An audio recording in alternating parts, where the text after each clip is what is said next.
How did you first stumble into craft beer? And do you remember that one beer that made you stop and say, whoa, this is different? Well, guys, do we want to start with the oldest or the best looking? In which case, it's me. Basically the same,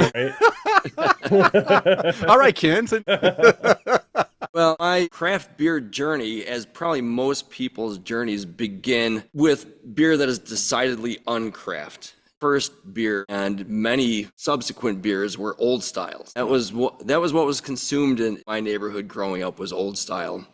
And once I was actually old enough to start going to parties where they had keg beer, to go to Miller was a huge upgrade over old styles. If there's any old style fans out there, I'm sorry, but it's not good. But I think the first good beer that I tried, and this is still like mass-produced beer, was when I first had a Guinness. It's like, wow, this is what beer can be. And I was in college right about the time when craft brewing started coming online. So eventually I started getting my hands on some, still not really microbreweries, but some craft brewed beers. And it's like, yes, I've been forcing Swill down my gullet for so many years. This is what beer can actually be. And that was when Sam Adams first started coming about. There were things like, I can't even remember what they all were, but I grew up in Chicago, and one of the beers that I came to like was Berghoff beer. There's a restaurant called Berghoff downtown, and their beer was available in local grocery stores and stuff, and they made really good beer.